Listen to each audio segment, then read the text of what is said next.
Assalamualaikum warahmatullahi wabarakatuh.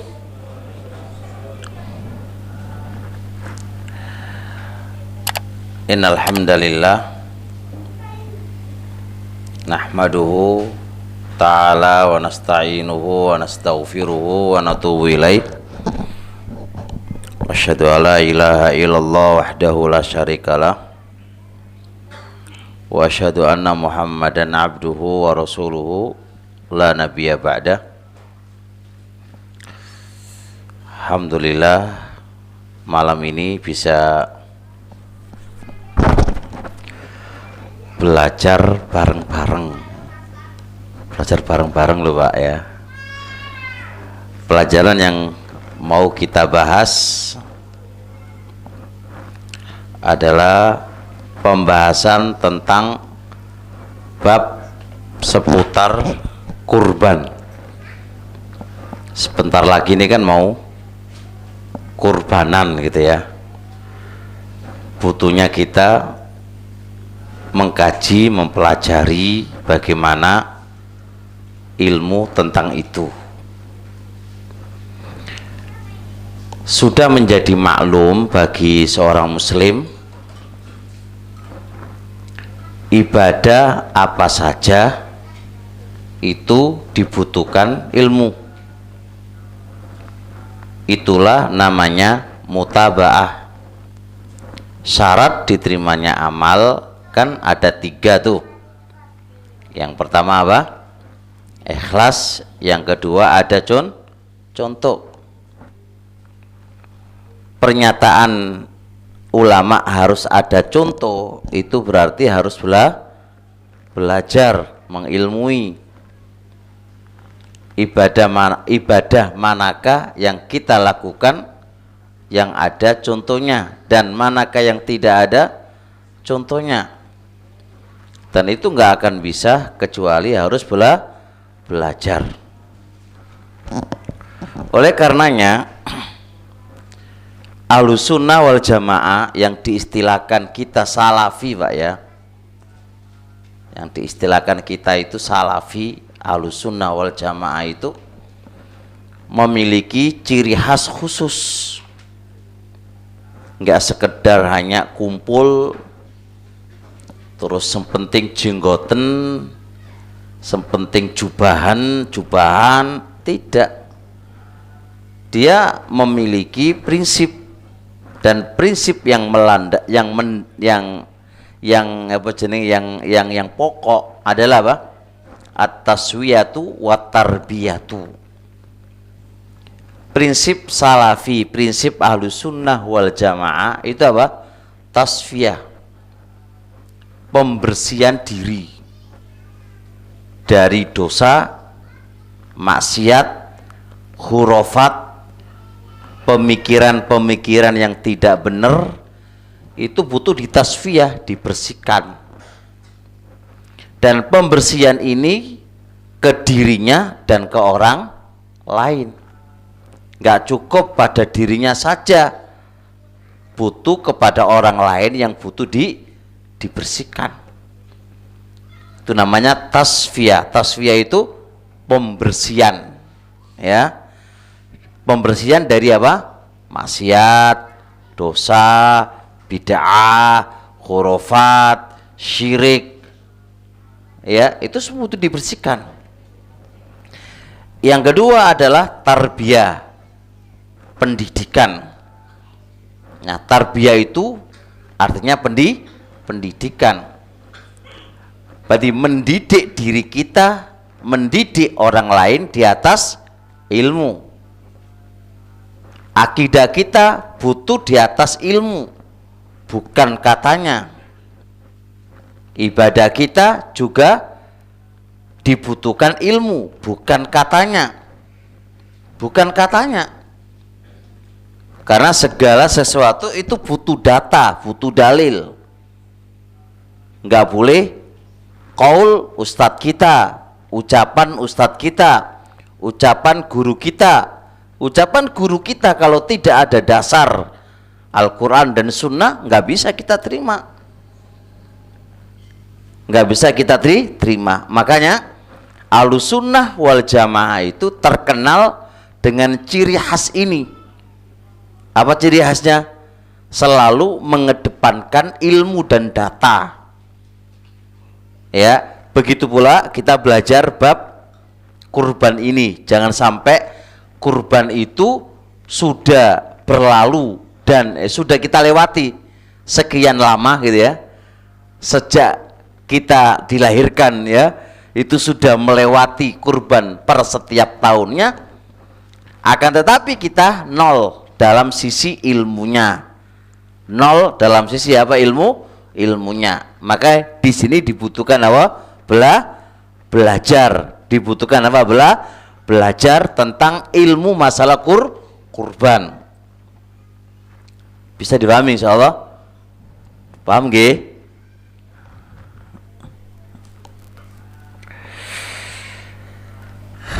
Taib, biar tidak menyita waktu yang panjang, kita lanjutkan insya Allah. Pelajaran pertama seputar tentang definisi kurban. Definisi kurban, kurban itu apa artinya? Dalam bahasa Arab namanya apa? Udhiyah. Dalam bahasa Arab namanya apa? Udhiyah. Dia secara bahasa itu memiliki arti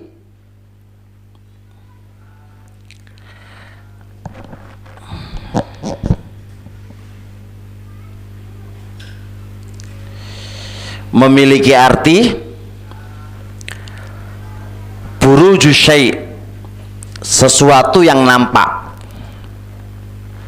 sesuatu yang nampak. Ini diambil dari kitab Mu'jam Maqayisil Lugha Libni, dari kitab Mu'jam Maqayisil Lugha dari ucapan Ibnu Faris. Udhiyah itu adalah memiliki makna buruzus syai', tampaknya sesuatu. Sesuatu itu tampak, maka dikatakan dhuha. Dhuha istilahnya waktu duha gitu kan. Itu kan nggak mungkin dikatakan waktu duha kecuali apa? Sudah nampak mataharinya, muncul mataharinya. Hubungan antara makna bahasa dengan makna buruju syai', makna secara bahasa, dikarenakan hewan yang akan disembelih di hari itu tidak akan disembelih kecuali apa? Setelah waktu isyraqis syamsi, ketika matahari sudah nampak dan mulai meninggi, meninggi. Makanya diartikan apa? Udhiyah. Maka diartikan apa? Udhiyah. Jadi udhiyah itu kata dari lafadz dhad ha alif, dhuha. Dhuha masdarnya menjadi udhiyah, yang memiliki arti apa? Burujus syai', tampaknya sesuatu, tampaknya sesuatu. Hubungan makna bahasa dengan realita, karena waktu kita menyembeli kurban itu nggak akan terjadi kecuali apa? Ketika matahari sudah nampak dan sudah mulai meninggi. Maka dari situlah hubungan makna bahasa dengan real kenyataannya. Ini tadi diambil dari kitab Mu'jam Maqayisil Lugha, dan juga diambil dari kitab Mughnil Muhtaj miliknya Imam Khatib Asy-Syarbini, ulama Syafi'iyah. Kemudian makna secara istilah, jadi ini ngaji kitab yang kami susun Ya, ini yang ke-91 dari buku yang saya susun. Jadi kita belajar itu dengan menulis, belajar membaca ditulis kan begitu ya kawan ya. Baik, apa definisi udhiyah secara istilah? Apa definisi udhiyah secara istilah? Adalah ma yudhbahu min bahimatil an'ami fi yaumil adha ila akhiri ayyamit tasyriki taqarruban ilallahi azza wajal. Adalah apa saja dari binatang ternak disembeli di hari Idul Adha sampai hari tasyrik, disembelinya dalam rangka taqarruban ilallah, mendekatkan diri kepada Allah Subhanahu wa ta'ala. Berarti definisi udhiyah ini memiliki beberapa poin. Poin pertama adalah binatang ternak. Binatang ternak. Binatang ternak itu berarti apa? Kambing, sapi, kambing dan sejenisnya, sapi dan sejenisnya, dan onta dan sejenisnya gitu ya. Berarti macam-macam onta ya, sempenting onta jenenge kan. Kalau sapi kan ada sapi ya, sapi Madura, sapi mana ya? Sapi Bali ya, model kerbau, model sapi. Jenenge sapi kan. Nah, ini disembeli. Jadi binatang ternak disembeli. Disembeli kapan? Nah, disembeli kapan? Di bulan Rajab atau Muharram? Enggak. Disembeli di tanggal berapa? 10 Zulhijjah. Hari raya Idul Adha. Sampai kapan? Sampai ayyamit tasyrik. Nanti akan saya sebutkan perbedaan ulama di tanggal 13-nya ya. Jadi 11, 12 dan 13. Anda melakukan penyembelian ini dalam rangka apa? Dalam rangka taqarruban ilallah, maf'ul ajli. Anda melakukannya dalam rangka apa? Mendekatkan diri Anda kepada Allah Subhanahu wa ta'ala. Itulah makna apa? Kurban secara istilah. Ini diambil dari kitab Fathul Qadir li Kamal Ibni Hammam juz 9 halaman 505, dan juga diambil dari kitab Mughnil Muhtaj li Syarbini, dan juga diambil dari kitab Kashful Qonna li Buhuti rahmatullahi alaihim. Jadi kita nulis definisi, ada data, ada kitab yang dibaca, referensinya ada. Karena itu memang Pak, ciri khas Ahlussunnah itu. Jadi jangan sampai kita bicara nggak punya data, ya, nggak punya data. Segala sesuatu yang kita ucapkan itu dipertanggungjawabkan di sisi Allah Subhanahu wa ta'ala. Makanya harus ada kitab referensi yang dibaca. Kemudian selanjutnya udhiyah itu disyariatkan. Udhiyah itu disyariatkan. Dalil tentang udhiyah itu disyariatkan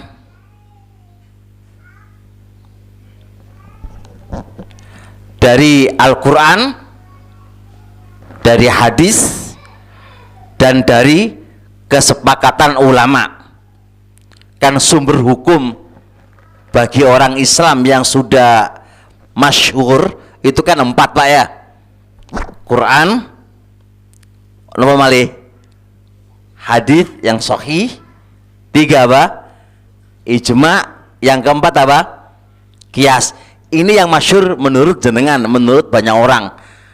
Tapi sebenarnya masodir sumber hukum itu tidak hanya 4. Tapi ada juga tuh sampai 7. Sampai 7.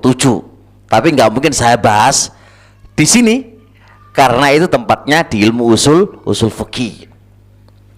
Dan di sini kita datangkan dalil tentang disyariatkan udhiyah itu melalui apa? 3 dalil dari Al-Quran, firman Allah Subhanahu wa ta'ala apa? Fasolli li rabbika wanhar. Kata wanhar ini masih diperselisihkan oleh para ulama menurut ilmu tafsir, masih diperdebatkan, Pak. Dari pendapat, salah satu dari pendapat ahlu tafsir, bisa jenengan baca di tafsir Ibnu Katsir, bisa jenengan baca di tafsir Qurtubi, bisa jenengan baca di tafsir At-Tabari, Ibnu Jarir Tabari, bisa jenengan baca Adwaul Bayan li Syangkiti, bisa jenengan baca Fathul Qadir li Syaukani, dan banyak kitab-kitab tafsir yang kita bisa baca. Dan akan gamblang kalau kita baca kitab aslinya, bahwasanya wanhar ini masih diperdebatkan oleh para ulama tentang makna wanhar, dan sembelilah. Apakah itu udhiyah secara khusus, ataukah wanhar itu adalah makna umum, yang penting menyembeli, nggak mesti kurban. Nah, ini perdebatan di antara mereka. Walaupun ini masih bagian daripada perdebatan, saya tidak mengambil mana yang paling kuat, karena saya sudah cukupkan dengan kesepakatan, dan saya akan datangkan referensi kesepakatan dari kitab apa dan siapa yang mengatakan itu kesepakatan. Makanya saya jadikan dalil wanhar ini sebagai tabi, mengikut saja kepada kesepakatan ulama. Yang kedua, hadis tentang perbuatan Nabi. Hadis Bukhari Muslim banyak banget perihal Rasul alaihissalam itu, mereka Nabi itu berkurban, itu masyhur dan ma'ruf. Nah, kemudian yang nomor 3, dalil ijma.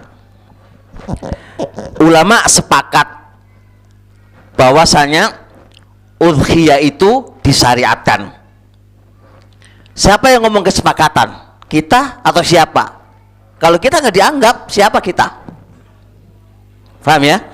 Yang ngomong kesepakatan adalah Imam Ibnu Qudamah dalam kitab Mughni, juz 9 halaman 435. Ini datanya ada. Imam Ibnu Qudamah mengatakan ajma'al muslimuna ala masyru'iyatil udhiyati. Ulama kaum muslimin telah sepakat atas disyariatkan udhiyah. Begitu pula Imam Ibnu Daqiq dalam kitab Ihkamul Ahkam halaman 482. Begitu pula Imam Ibnu Hajar dalam kitab Fathul Bari juz 3 halaman 10. Begitu pula Al-Imam Syaukani dalam kitab Sail Jarrar di halaman 715. Ini ulama semuanya menyepakati bahwasanya apa? Bahwasanya udhiyah itu disyariatkan. Tidak ada satu ulama pun yang menyelisih tentang disyariatkan ini. Bisa dipahami sini? Poin selanjutnya, monggo dihafal kalau jenengan kuat hafalannya ya. Kalau nggak kuat dihafal, diapa no? Diapa no kalau nggak kuat dihafal? Ditulis. Kalau nggak iso ditulis diapa no? Delok YouTube mana ya? Mengulang-ulang delok YouTube, lihat YouTube lah lagi biar YouTube kanggo ja. Kak nduloni Pak sapa ini? Pak sapa sini gelali Pak? Pak Hendi ya. Pak Hendi wis ngerekam jenengan gak lihat YouTube ya saken lah deloken ya. TE follower tambah akeh lah gitu kan. Ya. Tep. Karena yang ngono Pak, jenenge ngaji ku ya melarat. Ngaji itu melarat Pak, thalabul ilmi itu melarat. Sampai Rasul mengatakan apa? Man kharaja fi thalabil ilmi fahuwa kal mujahidi fi sabilillah hatta yarji'a. Hadis Anas bin Ghairi. Barang siapa yang keluar untuk mencari ilmu, maka kedudukan dia semisal orang yang jihad di jalan Allah sampai dia pulang ke kampungnya, pulang ke rumahnya. Bahasanya Rasul itu seperti orang yang jihad, berarti dalam ilmu itu melarat, podo karo perang di jalan Allah melawan orang-orang kafir, yuk melarat. Orang ono ceritane talabul ilmu itu enak Pak, melarat sehingga enak ngono ya. Kata Qatadah Ibnu Di'ama, man alaha fi talabil ilmi yurisuhul fakru. Siapa yang bersungguh-sungguh di dalam mencari ilmu, akibat akhirnya itu miskin. Oh iya Pak, akibat akhir itu miskin karena wis ora mikirin ndelek duit, ora mikirin sugih. Bendino sing di otak iku ndelek ilmu. Jadi kalau jenengan ndelek ilmu terus dadi sugih iku menyelisih aturan mainnya ya. Menyelisih aturan mainnya. Ya ora bakal pinter. Mergawe ndelek duit, mari ngono belajar ilmu. Gono ceritane oleh pinter iku ora ono, Pak. Kata guru saya Syekhuna Muqbil rahimallahu taala, beliau mengatakan begini, selalu nasihatin kami, intabihu bifitnah di dunia. Hati-hati wahai penuntut ilmu, jangan sampai Anda itu terfitnah dengan dunia. Ini guru saya Pak yang ada di Yaman. Taib, selalu nasihatin kami di markis beliau itu apa? Saya itu bisa kok ngasih makan kamu setiap hari itu pakai ayam Pak. Bisa, tapi saya nggak lakukan itu. Jadi kalau saya makan ayam itu setahun sekali Pak. Setahun sekali itu, ya itu baru ada ayam kalau pas Ramadan.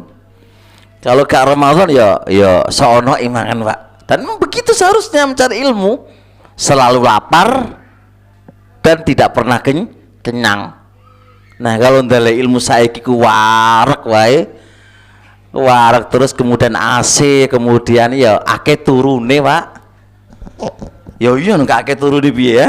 Akeh turune. Nah kalau wis akeh turune harus dapat apa? Mau dapat apa dari ilmu itu, kamu dapat apa? Ya jelas nggih. Jadi belajar itu ya harus sing tenan, sing semangat, ya semua harus diperjuangkan untuk mendapatkan ilmu yang apa iki? Ilmu yang berkah ini ya, ilmu yang berkah. Baik. Selanjutnya hikmah disyariatkan udhiyah. Apa sih hikmah dari disyariatkan apa itu? Disyariatkan apa? Ya, kurban itu. Istilah kita di ilmu usul fikih ada bab maqasidus syariah, tujuan syariat. Di dalam mensyariatkan sesuatu itu pasti ada tujuannya Pak.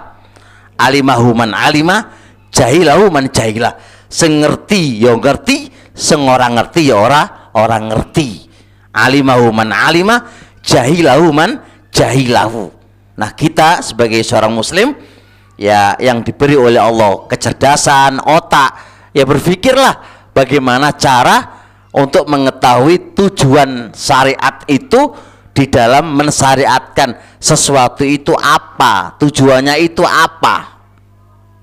Nah di antara tujuannya, saya bilang di antara Pak, saya nggak mungkin menyebutkan keseluruhannya. Saja membahas kita ayat umut urusannya ya. Dalam kitab Mausu'ah Al-Fiqhiyah Al-Kuwaitiyah juz 5 halaman 76 menyebutkan, saya menyebutkan hikmah aja, saya sebutkan referensinya dan halamannya.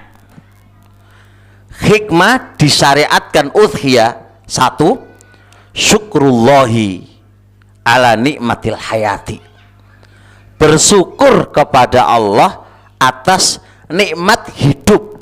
Bukan nikmat Anda dikasih duit gak ya, nikmat hidup Pak. Kurban itu setahun sekali, orang kok setahun berkali-kali loh Pak. Anda hidup 1 tahun loh, urip setahun, bergelimpangan dengan nikmatnya Allah. Tidak hanya duit yang kamu dapatkan, Pak. Hidup, Anda hidup itu nikmat loh. Belum lagi urip sugih pisan ya. Bojone akeh pisan ya. Anake akeh pisan. Omahe yo apik pisan. Kendaraan yo ono pisan. Mosok setahun ae lho ora iso kurban, Bro. Gitu loh kan. Mosok setahun lho ora iso kurban. Dengan alasan apa Anda nggak bisa kurban? Iki setahun pisan, Bro. Nah, bro ya panggil Pak ya. Setahun pisan loh. Setahun pisan. Bukan berkali-kali, setahun pisan. Mana rasa syukur atas nikmat hidup yang Allah telah berikan kepada kita? Syukuri hanya mengeluarkan duit piro sih? Wedhus 2,5 juta. Hitungan dalam setahun, Pak. Sehari piro menabungnya, Pak? 1.000 ngono kira-kira sampai setahun oleh piro ya? Sehari loh, Pak. Tenan to 10.000 iku. Sik to sebulan apa setahun? Sehari. Sehari 10.000. Sik hitungan sik. Saulan piro? 300? Oh 3 juta. Berarti 1.000 kan? 10.000 sih hitungannya piye? Oh kalau 1.000 berarti Pak Wira 300. Oh berarti 10.000 bener ya? Oh ya wis lah bener. Berarti 1.000 ya. Nah sedina iku 10.000, Pak. Iku sek luweh ya 3 juta 600, Pak. Iki mek 2 juta 2.500.000 lho iki. Ono sing murah maneh. 2 jutaan ya ono ya. Tapi cilik banget lah ya. Mosok syukuri mek 2 juta. 2 jutaan ya wis piye lah. Nah kalau bisa itu ini digalakkan per satu rumah iku wong 5 kurban kabeh ngono lho. Mek siji to ae kanggone opo? Wong itu masing-masing kan mensyukuri nikmate Allah Subhanahu wa ta'ala. Terus yang kedua,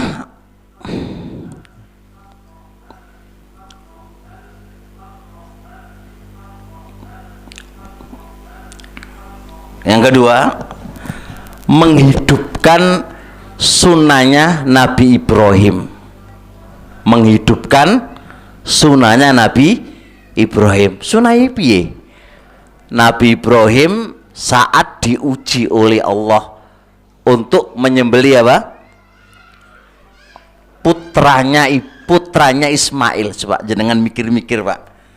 Ngetokno duit 2.500.000 kalau sampai dikongkon nyembeli anak sampean piye coba?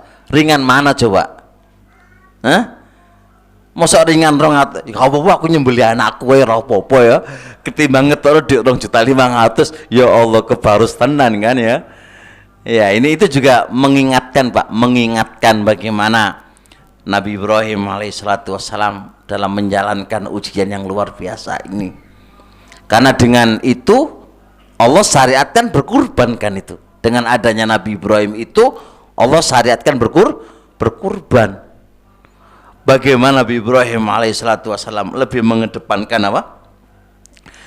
Perintah Allah dan ketaatan kepada Allah daripada pribadinya. Ini penting banget ini. Ojo sampai awan dewe iki lebih mementingkan beli-beli untuk pribadi kita dan untuk hawa nafsu kita ketimbang apa? Berkurban. Itu pelajaran penting itu. Ya, tuku tuku bebek lu bendino lu iso, Pak. Hah? Bebek lu regane 20 apa 20.000 lu, Pak. Iso lu bendino, Pak.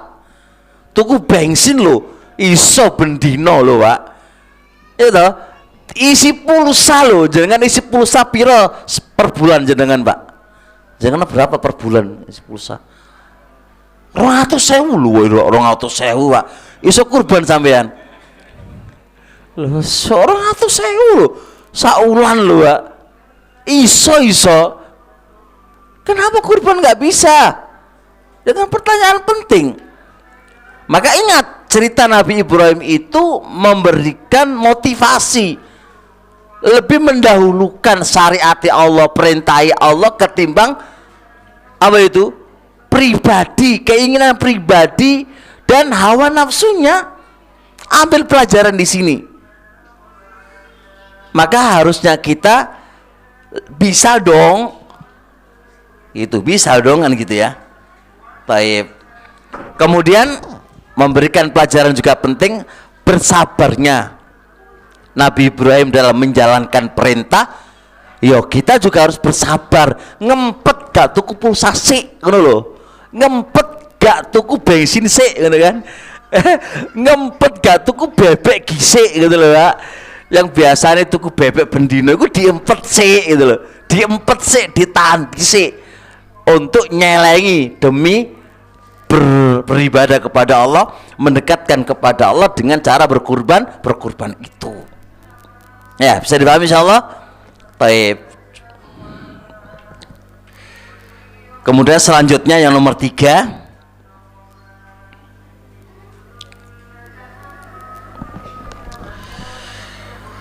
kurban itu adalah satu sarana. Berkurban itu adalah satu sarana. Apa sarana? Sarana membantu, ta'awun, tolong menolong terhadap orang-orang yang tidak mampu. Sarana untuk mengeratkan hubungan antara tetangga dan apa? Dan kerabat.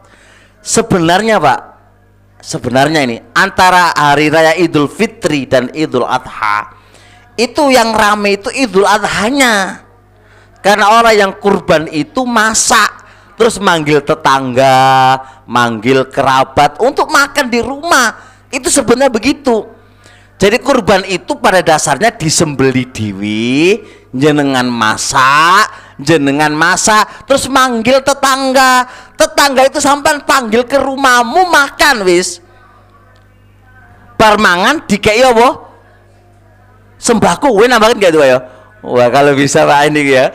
Bar mangan dikei sembako, ya Allah. Itu kan itu termasuk masya Allah sarana akan mempererat hubungan antara satu dengan yang lainnya, mempererat antara hubungan kamu dengan tetangga, mempererat antara hubungan kamu dengan orang-orang miskin.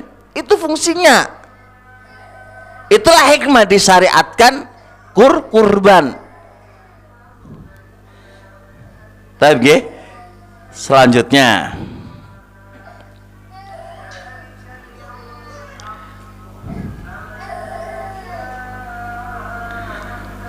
keutamaan kurban.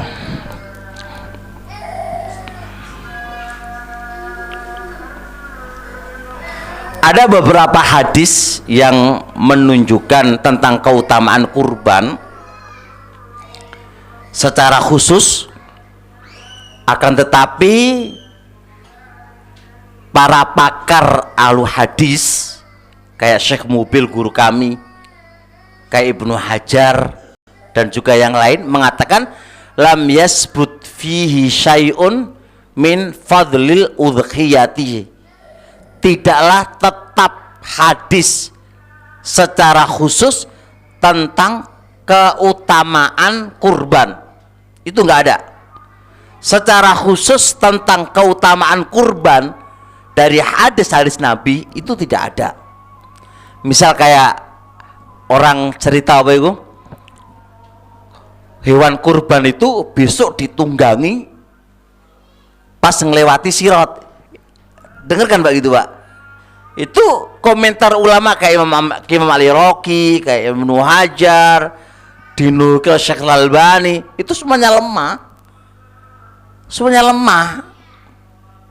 Jadi tunggangan kamu melewati sirat itu nggak ada. Itu nggak ada. Jadi seluruh hadis-hadis yang menjelaskan tentang keutamaan udhiyah itu semuanya hadis lemah, tidak ada.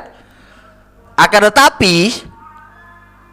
tetapi Imam Ibnu Taimiyah rahimahullahu taala dalam kitab Majmu' Fatawa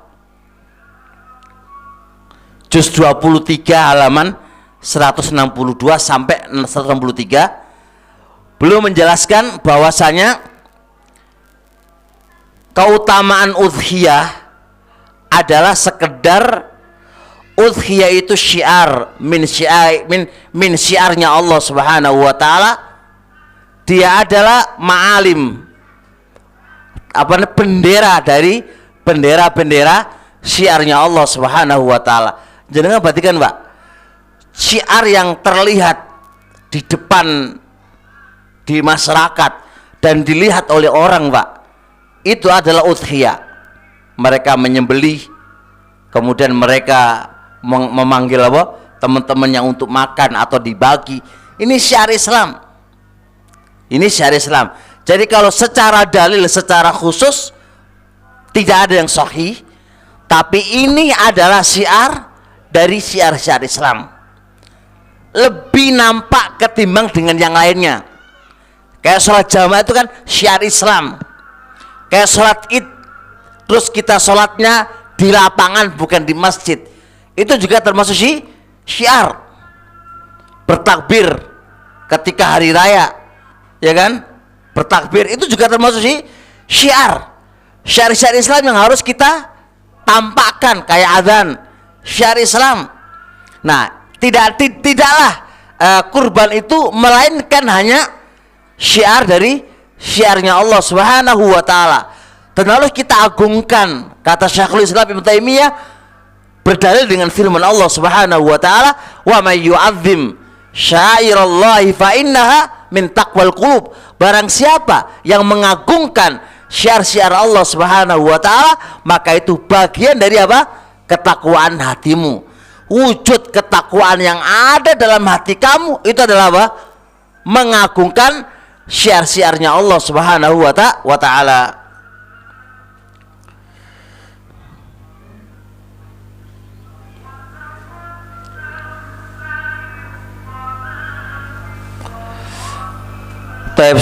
Selanjutnya, hukum berkurban. Hukum berkurban,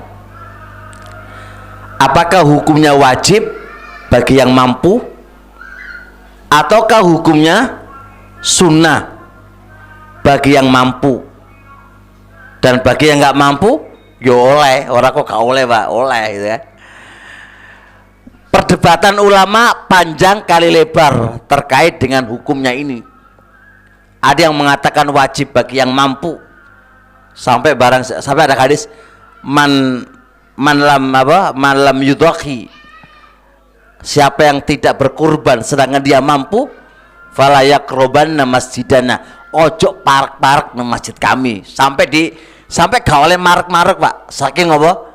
Saking awakmu lu mampu, kenapa nggak kurban gitu loh. Tapi hadis ini lemah. Kesimpulan, Pak, terkait dengan ini nggak mungkin saya panjang lebarkan. Hukum udhiyah ini ada dua pendapat. Mayoritas ulama berpendapat itu sunnah, dan pendapat Dhahiriyah Ibnu Hazm dan orang-orang lain berpendapat bahwasanya itu adalah wajib. Dari dua pendapat ini, penulis, penyusun condong pendapat yang mengatakan udhiyah itu sunnah bagi yang mampu, tidak wajib, beralasan dengan sebuah hadis Nabi alaihi salatu wassalam, hadis ma'ruf dan masyhur. Kata Rasul alaihi salatu wassalam, man arada ayyudhiyya falayamussa basyaratahu falayamussa sya'rahu wala atfarahu. Kata Rasul, barang siapa yang ingin berkurban, barang siapa yang ingin berkurban, Rasul nggak mungkin mengikat suatu kewajiban dengan kata siapa yang ingin. Maka bahasa Rasul siapa yang ingin berkurban itu berarti bukan sebuah kewajiban. Wong barang siapa yang ingin kan. Nah, berarti dari hadis ini menunjukkan dalil-dalil yang zahirnya ada perintah dari Rasul, hadis-hadis yang itu zahirnya ada perintah dari Rasul, itu semua terpalingkan dengan hadis ini. Siapa yang ingin berkurban kayak akikoh, dalil-dalil yang menunjukkan perintah akikoh itu terpalingkan menjadi sunnah dengan hadis man aroda ayang sika fal yang sik, barang siapa ingin berakikoh maka hendaknya dia berakikoh. Rasul menggantungkan akikoh dan kurban dengan keinginan seorang hamba, dan tidaklah itu terjadi kecuali apa? Itu menunjukkan hukumnya sunnah. Taip, sudah bisa difahami? Ini kok ngantuk kok, lanjut lagi bi, lanjut ya. Lalu kalau ngantuk ya cari Ibnu Hibban dalam kitab Rawdatul Uqala, ketika beliau membahas tentang kapan ngaji itu diakhiri dan kapan ngaji itu berlanjut, kata beliau, idza ra'aitan nasa, apabila engkau itu melihat manusia sudah mantuk begini, maka hendaknya dia cukupkan itu sudah, walaupun walaupun mereka nggak bilang udah Ustaz tapi ngene-ngene iki ya tandane nang mari ngono ya. Baik ya. Jadi kesimpulannya apa? Udhiyah itu pada dasarnya pendapat yang paling kuat hukumnya apa? Sunnah. Kecuali seseorang bagi yang bernadar kurban. Maka ketika dia bernadar kurban maka menjadi wajib. Kata Rasulullah SAW, man nadhara ayyuti Allah falyuti'hu. Barang siapa yang bernadar untuk taat kepada Allah, maka hendaknya wajib dia tunaikan, wajib ditunaikan. Kenapa? Karena dia yang mewajibkan untuk dirinya. Ya, bisa dipahami? Nadar itu ada berapa? Nadar itu ada berapa? Ayo, sampai sejawab. Jangan nggak ngantuk, Nadar itu ada berapa? Nadar itu ada berapa? Umat, nadar itu ada berapa? Lu orang ngerti, Pak? Lu orang ngerti? Nadar itu ada dua lah. Iki kayaknya butuh ditulis ya, butuh murojaah ya. Nadar itu ada dua. Ada nadar muqabalah dan ada nadar mutlak. Nadar muqabalah itu apa? Dia mau bernadar manakala dikasih. Kalau nggak dikasih berarti nadar bersyarat gitu loh, Pak. Itu jenenge nadar muqabalah. Contohnya kayak gini, jenengan duwe karep neng Allah, punya keinginan kepada Allah. Contoh koyo rabi maneh, atau contoh supaya anaknya sukses lulus ujian, atau supaya anaknya apal Quran 30 juz. Jenengan gini, ya Allah, kalau anakku itu apal 30 juz ya Allah, maka aku bernadar kurban. Ono gak model gini ki wonge? Ono gak wonge model kayak gini ki? Wake, Pak. Jadi dia mau kurban bersyarat. Kurban bersyarat.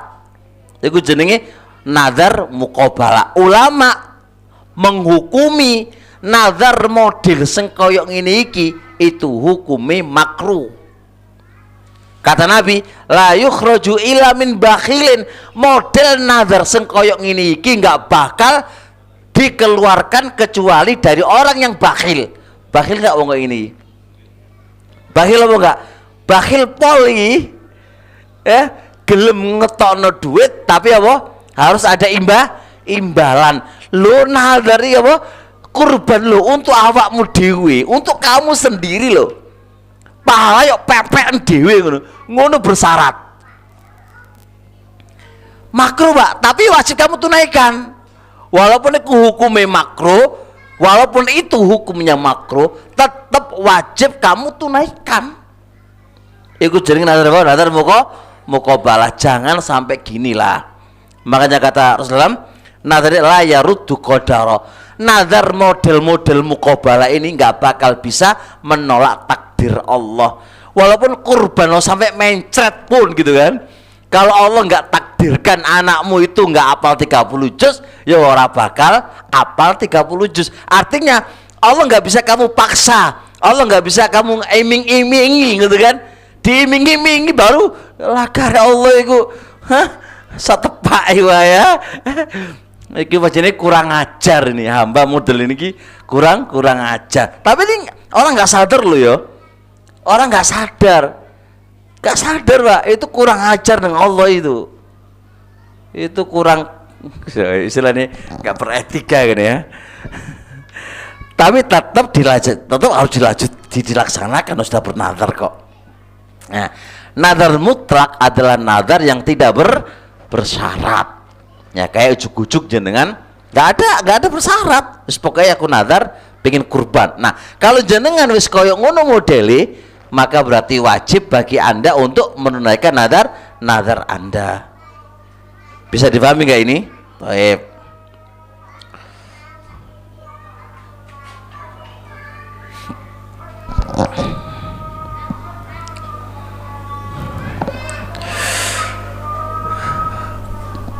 Selanjutnya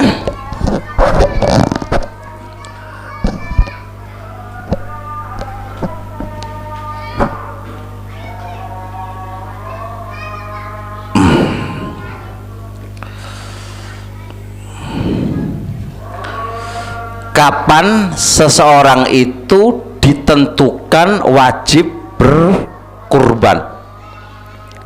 Kapan seseorang itu ditentukan dengan wajib berkurban itu kapan? Pendapatnya Hanafiyah, dan ini adalah pendapatnya ulama Hanabila. Ini juga yang dipilih oleh Ibnu Taimiyah, oleh Fatwa Lajnah Daimah. Udhiyah itu menjadi wajib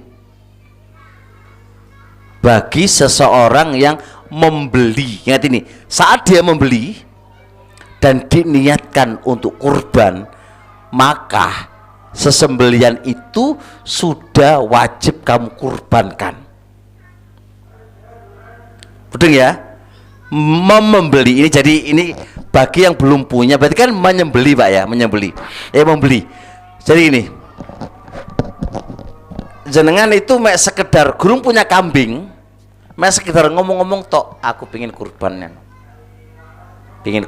Pak. Mek ngono tok Pak, itu berarti duitmu itu bisa kamu alihkan ke yang lain. Anda masih belum punya kewajiban di situ. Tapi kalau jenengan wis tuku wedhus, wis tuku Pak, wis tuku, saat tuku itu jenengan apa? Wis berniat untuk kurban, maka wedhus itu nggak bisa diotak-atik. Jenengan butuh duit pun orang-orang zaman dol, utang nanti waktu harus apa? Gak bisa didol Pak. Itu sudah wis terakatkan untuk kurban, wis gak iso. Mudah nggih? Jelas ya iki? Oh jadi otak-atik mana lo ya? Kok di otak-atik mana? Engko pengin kawin mana? Wis gak usah kurban, digawe waliman wae. Ora oleh Pak, ora oleh. Tep. Atau bagi seseorang yang sudah punya kambing, ngerawati kambing Pak ya, terus jenengan aketkan, wis jenengan aketkan, jenengan suding, iki wis kanggone kurbanku, wis jenengan suding Pak, maka sudah teraketkan itu kambing untuk dikurbankan dan tidak boleh diotak-atik untuk yang lainnya. Dungu pura Pak iki Pak. Ini pendapatnya orang-orang Ahnaf, pengikut Abu Hanifah. Iki pendapatnya ulama-ulama Hanabilah, ini yang dipilih oleh Ibnu Taimiyah, dan juga yang dipilih oleh ulama-ulama fatwa Lajnah Daimah. Apa alasannya?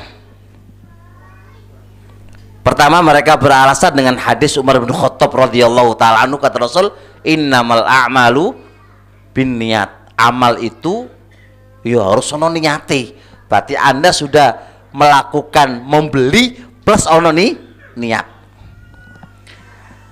Yang kedua,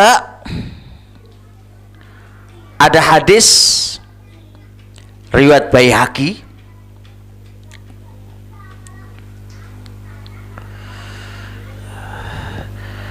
hadis tentang Ibnu Zubair. Ibnu Zubair itu pernah melihat hadian Jawa, sebuah kambing yang diperuntukkan untuk haji, Pak. Ternyata di situ ada onta yang buta. Dari sekelompok sekerumunan apa jenenge hadiun itu ada onta yang buta. Faqala, kata siapa ini, kata Ibnu Zubair mengatakan, in kana asobaha ba'dama istaraitumuha famduha. Kalau andai kata butanya ini terjadi setelah Anda membelinya, kau apa lanjutkan itu, karena engkau telah membelinya, telah terjadi kebutaan itu setelah engkau membelinya. Wa in kana asobaha qabla an tastaruha fa'abdiluha. Tapi jikalau buta ini terjadi sebelum Anda membelinya, maka kamu harus ganti. Suruh ganti, Pak. Orang kok ya wis gak usah, gak gantiin, karena ini sudah engkau takyinkan untuk hadiun. Maka kata mereka ini mengkiaskan podo wae pada bab apa? Bab kurban. Kalau sudah kamu beli ternyata ada apa-apa, ada pincang atau ada gantiin, harus gantiin dengan yang sama tadi. Pokoknya duitnya pokoknya harus kamu kurban dengan yang kamu sudah takyinkan tadi. Kalau ada masalah sampai nantinya nggak bisa, nggak layak untuk dipakai kurban, yuk Anda harus ganti dengan yang sama. Gitu, Pak ya. Gitu yang harus diperhatikan di situ.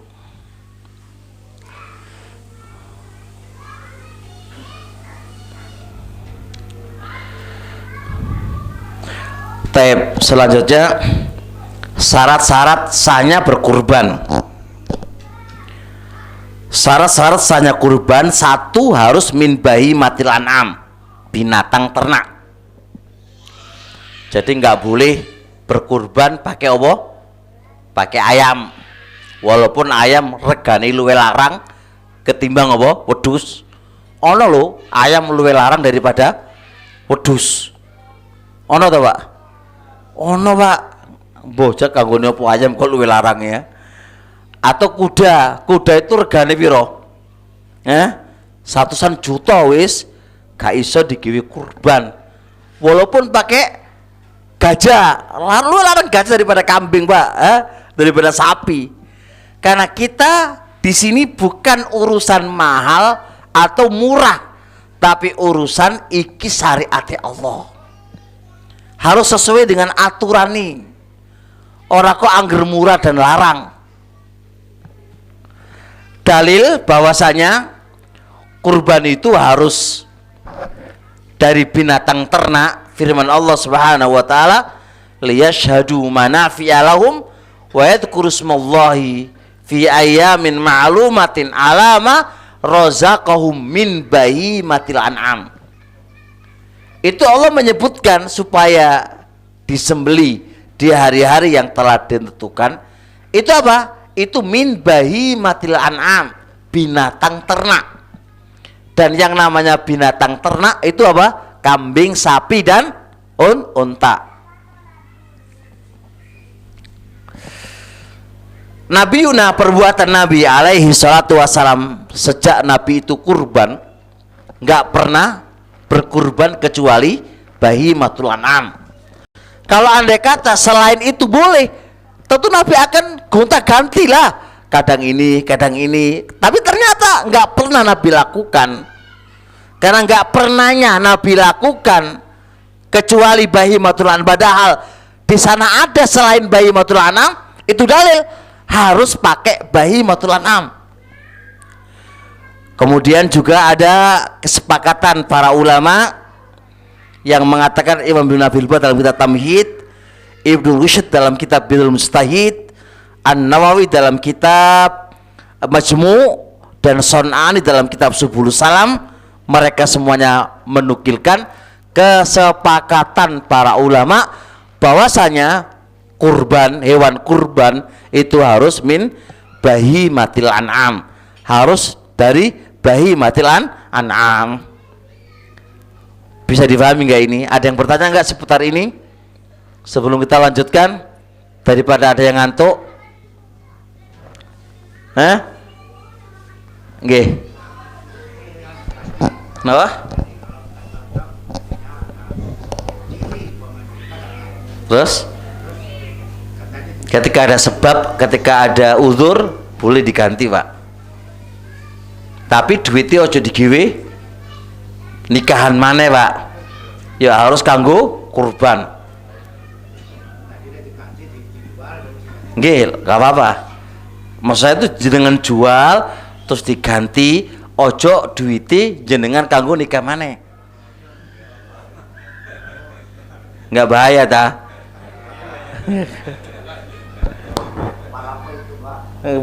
Malam itu.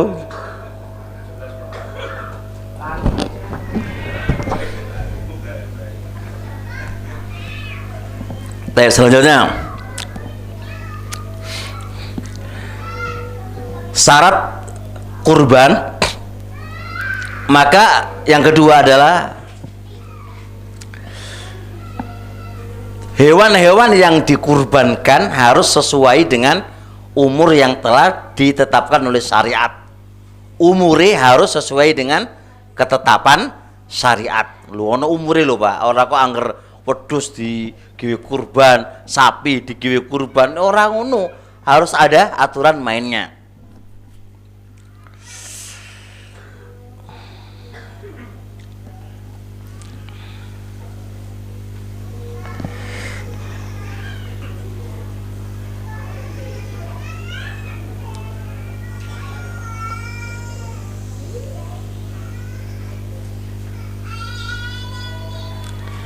Baik, yaitu perhatikan, Pak, kalau onta itu harus sempurna 5 tahun. Jadi kalau jenengan kurban karo onto 5 tahun kurang 1 hari, Pak, itu nggak sah. Harus sempurna 5 tahun. Itu namanya at-thaniyu. Kalau sapi itu harus sempurna 2 tahun. Sapi 1,5 tahun iku ora oleh. Ya, kalau sapi umurnya harus piro? 2 tahun.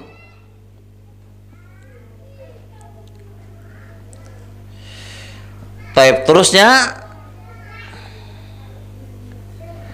kambing. Kambing itu terbagi menjadi 2. Ada kambing Jawa. Kambing Jawa kambing apa? Jenenge apa? Kambing kacangan ini ya. Sama kambing gibas. Kalau kambing gibas itu harus berumur berapa? 1 tahun. Kalau kambing kacangan itu harus sempurna 6 bulan. Dong apa lagi? Kambing gibas itu warnanya apa? Putih. Kambing Jawa warnanya apa? Nah,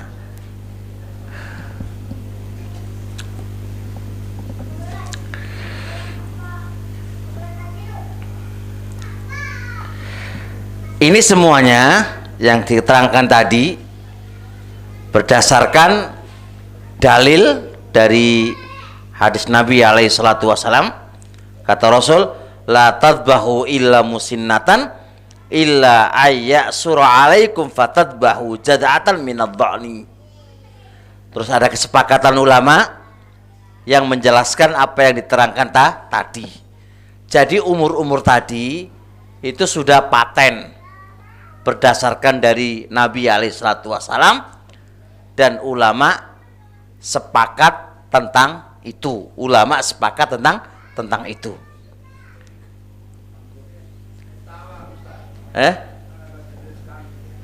Dia masuk bagian yang putih, Pak. Kibas, Pak. Nggih. Sebentar, Pak ya.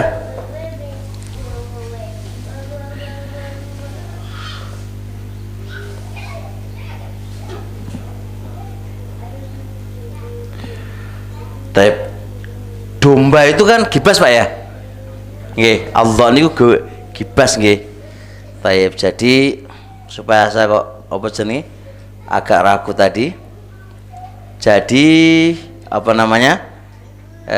Dha'n itu berarti kebalik, Pak, kebalik ya. Kebalik. Kalau kambing kacangan itu harus apa? Harus 1 tahun ya. Kalau gibas berarti apa? 6 bulan. Saya kebalik. Nah, aturan ini sudah paten, Pak. Ulama sepakat nggak boleh kita otak-atik dan nggak boleh kita rekayasa. Ini sudah ketetapan yang sudah ditetapkan oleh syariat. Kalau jenengan duwe wedhus kacangan terus baru umur 10 tahun 10 bulan ora sah digawe kurban ya. Walaupun mungkin yang penting nggak cacat, Pak. Walaupun dia kecil atau apa sih nggak ada masalah ya. Yang terpenting dia tidak cacat, yang akan kita sebutkan insyaallah taala. Tab selanjutnya, syarat yang ketiga, harus selamat dari cacat. Jadi harus selamat dari cacat. Jadi umur sudah ditentukan oleh syariat. Nah, di sini harus apa? Harus selamat dari cacat. Di antara cacat yang harus diwaspadai adalah cacat dalam bab mata. Mata nggak boleh buta, yang jelas kebutaannya, dan sakit yang jelas sakitnya, dan pincang yang jelas kepincangannya, dan kurus yang jelas kurusnya sampai kelihatan apa? Tulangnya. Nah, ini semuanya berdasarkan dengan hadis Bara ibnu Azib radhiyallahu taala anhu. Perhatikan, tolong perhatikan. Kita bahas satu persatu terkait dengan buta. Jadi kalau binatang ternak tadi itu buta dan jelas butanya, ini nggak bisa dijadikan apa? Dipakai untuk kurban. Kenapa coba? Sebagian ulama memberikan sebuah alasan, kalau dia itu buta dan jelas butanya, berarti dia akan kalah ketika makan, Pak, sama teman-teman yang lain, sehingga akan menjadi kurus. Tapi ini sekedar hanya alasan.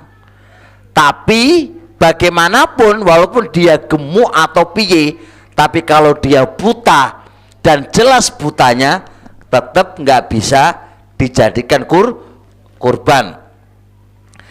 Yang kedua, sakit yang jelas sakitnya. Ini masih perdebatan yang panjang, Pak. Kesimpulan sakit ini adalah mengarah kepada kekurusan. Sakit yang menyebabkan kurus, Pak. Tapi kalau sakit pilek masih biasa gitu kan, saya aman, orang no masalah. Beberapa kitab kayak Majmu' saya baca, Mughni saya baca, sakit yang membawa kepada kekurusannya dia. Jadi kurusnya itu gara-gara apa? Sakit. Maka ini tidak bisa dijadikan untuk hewan kurban. Kemudian pincang yang jelas pincangnya. Kenapa kok nggak bisa dibikin kurban? Sebagian mengatakan kalau dia pincang pasti akan kalah dengan temannya. Ketika makan bareng-bareng, Pak, dia kan pincang, Pak, dan jelas pincangnya orang iso melaku kelihatan banget kalau melakukan mau pincang. Dan biasanya ngini iki kalah dalam makan kan, maka biasanya menyebabkan kepada kekurusan. Tapi ketika memang walaupun itu gemuk tapi pincang dan jelas pincangnya, pendapat yang kuat tetap nggak bisa dijadikan kurban. Begitu pula yang terakhir apa tadi?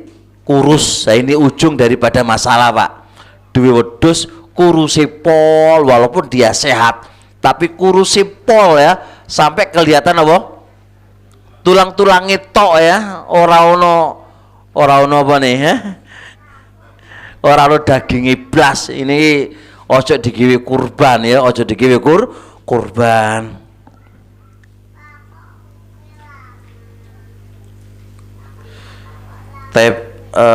Mungkin sampai itu dulu, Pak ya.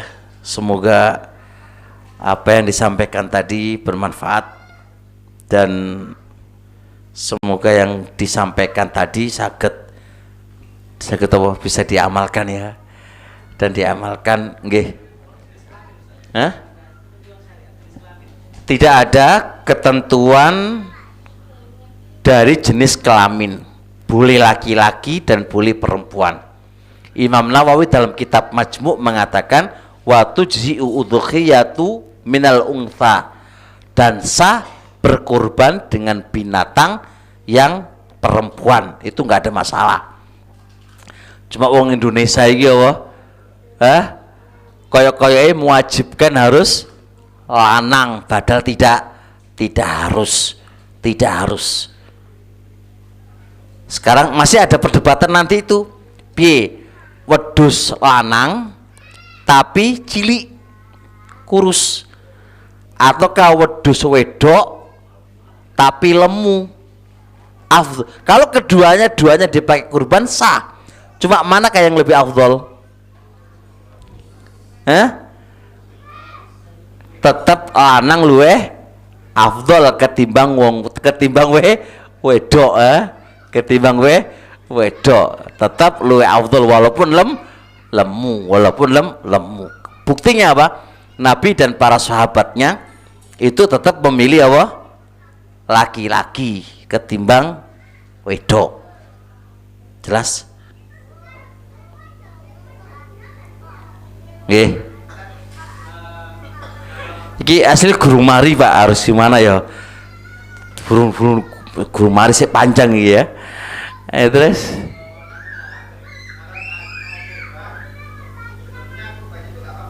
apa itu? Terus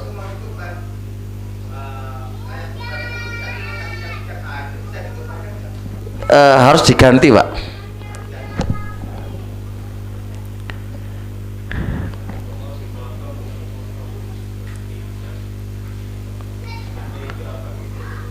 Oh, sama yang membawa itu. Jadi gini, sebenarnya masih banyak rinciannya, Pak. Luka itu kapan datangnya itu diperdebatkan. Kalau kita mau cara yang selamat, Pak, cari yang selamat dari perdebatan, maka harus binatang itu selamat sampai penyembelian. Kalau andai kata sak gurungi sembelian itu kok ono masalah, ya maka tetap ono masalah, Pak. Cuma ulama mengatakan kesalahan itu datangnya dari panitia apa dari apa? Dari orang yang kurban. tetap masalah. Ada yang mengatakan kurban tidak sah dan yang bertanggung jawab adalah panitia yang mematahkan tadi. Ada yang mengatakan ya tetap dikembalikan kepada orang yang berkurban. Tapi pendapat yang paling pas, Pak, tergantung siapa yang apa? Yang mematahkannya. Dan jenengan kalau wikalakan kepada panitia, lalu panitia gimana cara menjaganya? Kalau dia menjaganya tidak baik, maka kesalahan itu dibebankan kepada panitia dan panitia harus menggantikannya. Dan kalau memang sudah dijaga dengan baik, ternyata terjadi apa yang terjadi, menurut sebagian para ulama, bagi yang kurban harus menggantikannya karena dia nggak sah. Maka cacat tadi harus selamat sampai dalam waktu penyembeliannya. Bisa difahami sampai dalam waktu Nah, kalau gurung disembelih, hati-hati aja sampai apa terjadi apa yang terjadi. Benar-benar dijaga dan diperhatikan. Jadi panitia itu gak enak, Pak. Makanya jadi panitia itu kalau sudah mengangkat diri kamu jadi panitia, njaluk opah kepada yang kurban. Aku njogo kambingmu ku diduwiti ngono lho, Pak. Ya ora. Ojo kok lila-lila tok mari ngono nelongso mari ngono apa komentar kan. Karena Anda itu memang terakatkan menjadi pekerjai orang yang punya kurban, maka Anda punya hak untuk minta duit. Lah aku jogo kambingmu semalaman biar nggak dicolong uang, lah ndek opahi. Dan orang kurban ketika jenengan menyerahkanku, ojo kok tutup mulut dan tutup mata gitu kan. Ya wis tak serano sekarapmu kono, ojo ngono ngawur wae ya.